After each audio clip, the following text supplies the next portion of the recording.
আসসালামু আলাইকুম ওরহমতুল্লাহি ওবরকাতুহু। হামিদা ওনুসাল্লি আলা আম্মা বাদ, ফাউযু বিল্লাহি মিনাশ শাইতানির রাজিম, বিসমিল্লাহির রহমানির রহিম।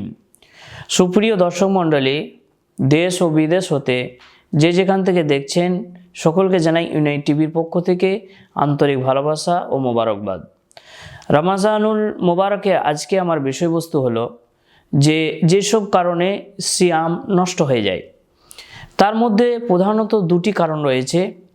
এই প্রধান দুটি কারণের মধ্যে কোনো একটা কারণ যদি আমার মধ্যে থেকে থাকে বা দেখা দেয়, তাহলে রোজা নষ্ট হয়ে যাবে বা সিয়াম সেটা বাতিল হয়ে যাবে। দুটির কারণ রয়েছে।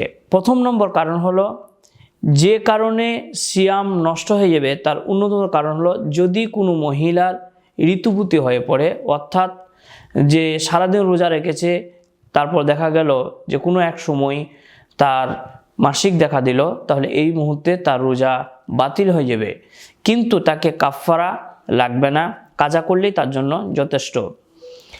এবার আমাদের অনেক মহিলার মা বোন থেকে এই প্রশ্নটা আসে যে আমি তো রোজা রেখেছি, আমার সূর্য অস্ত যাওয়ার 2 থেকে 1 মিনিট বা কিছুক্ষণ পূর্বে ঋতুপতি হয়েছি বা মাসিক হয়েছে, তো এই মুহূর্তে কি আমার রোজা বাতিল হয়ে যাবে?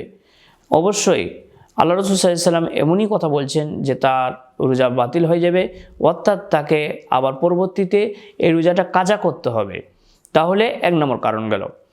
দ্বিতীয় নম্বর কারণ, যার কারণে রোজা তো নষ্ট হবে, বরঞ্চ রোজা তাকে কাজা করতে হবে, আবার অন্য দিক থেকে তাকে কাফারাও প্রদান করতে হবে, কাফারাও তাকে দিতে হবে। যেমন কেউ যদি রোজার অবস্থাতে তার স্ত্রীর সাথে মিলন করে নেয়, তাহলে এমন তো অবস্থাতে তাকে রোজা নষ্ট হয়ে যাবে, প্লাস তার ওপরে কাফারা চেপে যাবে, আবার তাকে পরবর্তীতে এই রোজাটা কাজা করতে হবে। যেমন যখন আমি স্ত্রীর সাথে সঙ্গম করব, তখন 5টি বা 4টা জিনিস কারণ হয়ে দাঁড়াবে। নাম্বার 1 নম্বর, তাকে তওবা করতে হবে। নাম্বার 2, তার সিয়াম বাতিল হয়ে যাবে। নাম্বার 3, তাকে সেই রোজাটি কাজা করতে হবে। নাম্বার 4, তাকে কাফারা দিতে হবে।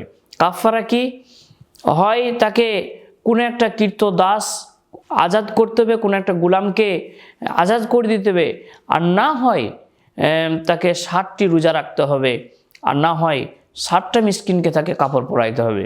4 নাম্বার 5, যে ওই অবস্থাতে মানে সিয়ামের অবস্থাতে যদি মিলন করে নেয়, তাহলে তার জন্য তার উপরে হলো যে তার রোজাটা সম্পূর্ণ বাতিল হয়ে যাবে, পরবর্তীতে তাকে এই রোজা কাজা করতে হবে। তাই আমরা যেন এটা চেষ্টা করব যে স্ত্রীর কাছে থেকে একটুকু দূরে দূরে থাকার, যাতে সে আমার ওপরে ফিদা হয়ে বা আমি তার উপর প্রেমে জড়িয়ে এই জিনিসটা, এই দুর্ঘটনাটা যেন না ঘটে যায়, তাই আমরা সকলে চেষ্টা করব।